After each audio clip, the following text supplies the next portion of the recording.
E aí, tudo bem? Hoje a gente vai mergulhar de cabeça num documento que, olha, pouca gente lê, mas que define como o poder funciona no Brasil. A gente está falando da Resolução número 17 de 1989, o famoso Regimento Interno da Câmara dos Deputados. Exato. Pode parecer um assunto assim super denso, mas a nossa missão aqui é outra. É pensar nesse regimento como um manual de instruções do poder em Brasília. O mapa da mina. Isso. É ele que diz quem manda, como se ganha uma discussão e, o mais importante, como uma ideia vira lei de verdade.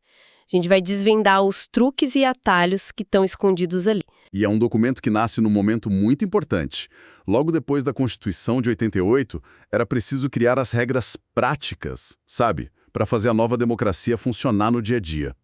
Esse regimento, mesmo com mais de 30 anos, continua sendo o sistema operacional da Câmara. Ele traduz os ideais da Constituição em procedimentos, num passo a passo para o jogo político. Ok, vamos começar a desvendar isso.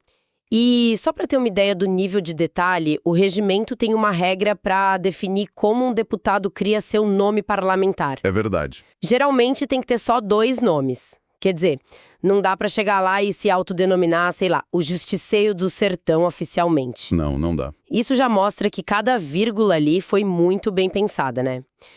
Tudo bem. A jornada de uma lei é longa, mas antes de falar dela, a gente precisa entender quem são os jogadores e como o campo é montado.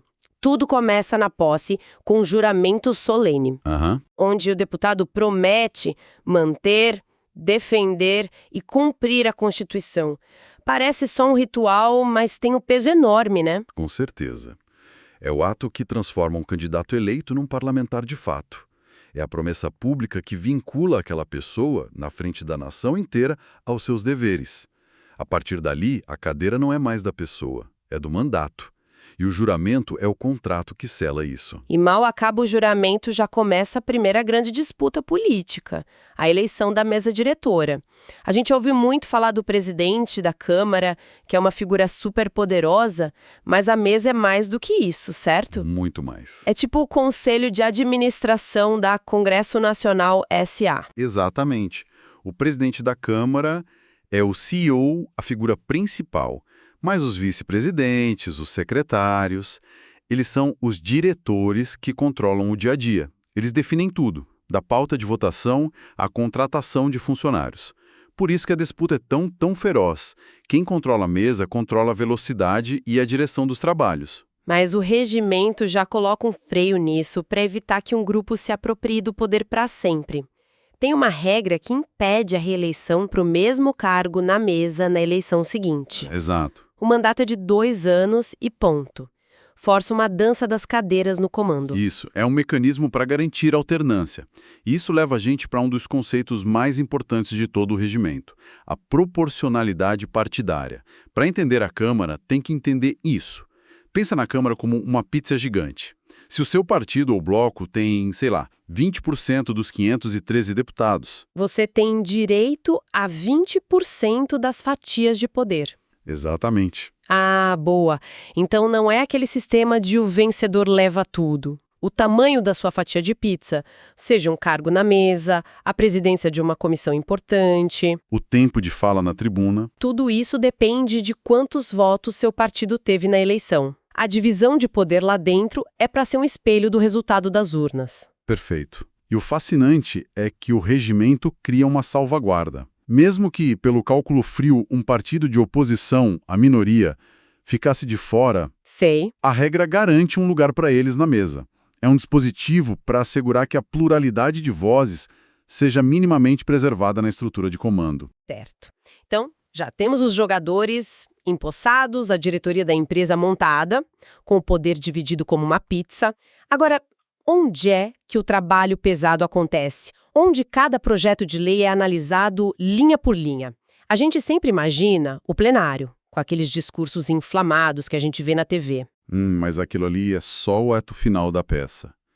O verdadeiro roteiro é escrito muito antes, em salas menores, longe das câmeras, nos verdadeiros laboratórios legislativos, as comissões. As comissões. O regimento as define como órgãos técnicos especializados. Cada uma cuida de um tema, saúde, educação, segurança. É ali que um projeto é dissecado, debatido e modificado. E aqui está um dos maiores segredos do regimento, uma espécie de atalho para os projetos de lei. A regra que permite às comissões aprovar leis sozinhas, a tal da deliberação conclusiva. Isso mesmo. Mas espera aí, isso quer dizer que uma comissão com, sei lá, 50 deputados pode aprovar uma lei que afeta a vida de 200 milhões de brasileiros sem que os outros 463 votem. Isso não soa meio estranho? Essa é a pergunta de $1 milhão. A justificativa para essa regra é a agilidade. Imagina se todo e qualquer projeto, até o que dá nome a uma rua, tivesse que parar o plenário. Entendi. Nada andaria. Nada. A ideia é que assuntos mais específicos sejam resolvidos por quem entende do tema. Mas para responder sua pergunta, o regimento criou um botão de pânico. Botão de pânico. Gostei. Como funciona? Se um grupo de deputados achar que uma comissão está aprovando algo muito polêmico na surdina, eles podem reunir as assinaturas de 1/10 da casa. Uns 52 deputados. Isso. E acionar esse botão. Aí o projeto é obrigado a sair da comissão e ir para a votação de todo mundo no plenário. Acontece com frequência. Acontece, mas é exceção. Na prática, uma quantidade enorme de leis é aprovada conclusivamente só nessas comissões. Entendi. Então as comissões são um labirinto por onde os projetos têm que passar. E é aqui que o famoso artigo 32 do regimento se torna o mapa desse labirinto. Exatamente. Ele lista todas as comissões permanentes e o que cada uma faz. Conhecer esse mapa é fundamental para qualquer estratégia política. É um mapa do tesouro, ou do campo minado, dependendo do projeto.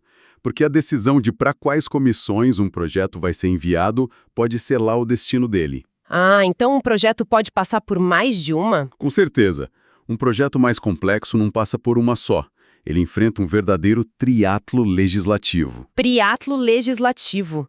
Como seria isso na prática? Imagina um projeto para construir uma rodovia com pedágio financiada por capital estrangeiro. Primeiro, ele vai para a Comissão de Viação e Transportes, que é a especialista, do artigo 32, para ver se a obra faz sentido. Ok, a parte técnica. Se passar, ele encara a etapa mais temida, a Comissão de Constituição e Justiça, a famosa CCJ, para ver se a proposta não fere nenhuma lei ou a própria Constituição. Certo. E se, por milagre, passar de novo, ainda tem a prova final, a Comissão de Finanças e Tributação, para dizer se a conta fecha e de onde vai sair o dinheiro.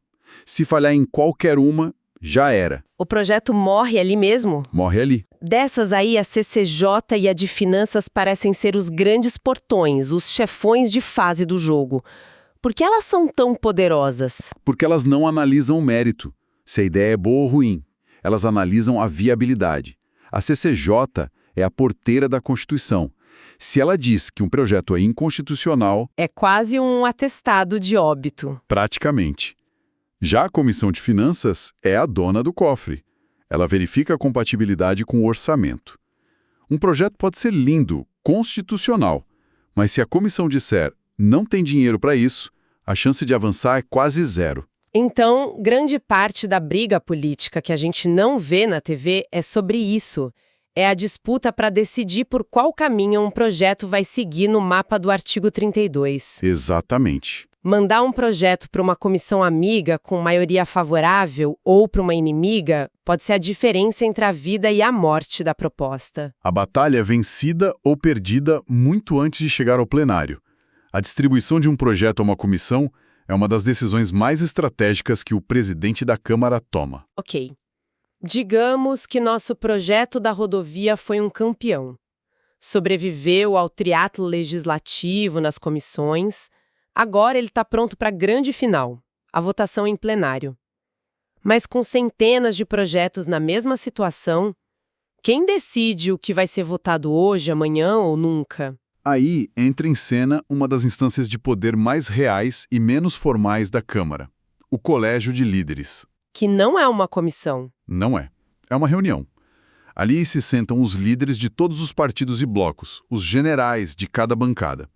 É nessa sala fechada, com umas 20, 30 pessoas, que o destino da pauta de votações é selado. Peraí. Quer dizer que a decisão mais crucial de todas, que é o que vai ser decidido pelos 513 deputados, Aham. é, na verdade, tomada por um pequeno grupo numa sala de reuniões? Na maioria esmagadora das vezes, sim. É ali que os grandes acordos são costurados. Eu apoio o seu projeto se você apoiar o meu. Se o governo liberar tal emenda. Esse assunto é polêmico, vamos deixar para a semana que vem. O que o Colégio de Líderes acorda vira a ordem do dia do plenário.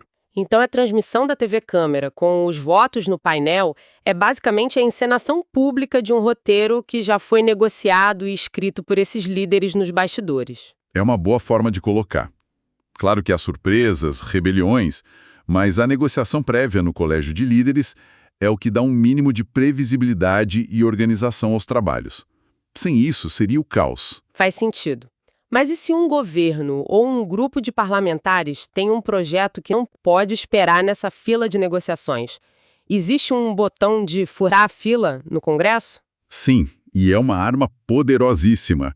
É o regime de urgência. A famosa urgência. É um pedido que pode ser feito para que um projeto pule etapas nas comissões e vá direto para a ordem do dia do plenário, trancando a pauta. Trancando a pauta. Isso. Nada mais pode ser votado antes dele. Ah, então é uma ferramenta de pressão. É a principal ferramenta de pressão. O governo usa para forçar a votação de medidas econômicas. A oposição pode tentar usar para pautar um assunto que o governo quer evitar. Pedir urgência como colocar uma faca no pescoço do plenário e dizer: a gente vai ter que discutir e votar isso aqui agora. É um dos movimentos de maior tensão no jogo político. Uau! Então, juntando todas as peças, o regimento interno mostra que a Câmara está longe de ser um ambiente desorganizado. Longe disso. É um sistema super complexo, um jogo com regras claras, o poder é distribuído pela proporcionalidade, o trabalho técnico pesado é concentrado nas comissões do artigo 32 e o ritmo da pauta é controlado por esse pequeno grupo de líderes. Exato. E entender essas regras do jogo é o que nos permite decifrar a política nacional. É compreendendo o filtro da CCJ, o poder de uma comissão a aprovar uma lei sozinha ou a dinâmica dos líderes, que a gente entende por que alguns temas avançam da noite para o dia, enquanto outros ficam parados por décadas. E como as decisões são de fato construídas, muito antes do sim ou não no painel. Perfeito. E para a gente fechar, uma última reflexão. Este regimento, como a gente falou, é de 1989. Naquela época, a Comissão de Ciência e Tecnologia, Comunicação e Informática, que está lá no artigo 32, lidava com um mundo de orelhão e fax. Outra realidade. Não existia internet como a gente conhece, nem redes sociais, muito menos inteligência artificial ou debate sobre fake news e proteção de dados. O que nos deixa com a pergunta importante para refletir. Até que ponto essas regras e estruturas, como a própria divisão de temas do artigo 32, criadas há mais de 3 décadas, ainda conseguem dar conta da complexidade e da velocidade das transformações do século XXI? E qual seria o impacto de tentar reformar um documento que é, ele mesmo, a base de todo o delicado equilíbrio de poder dentro do legislativo?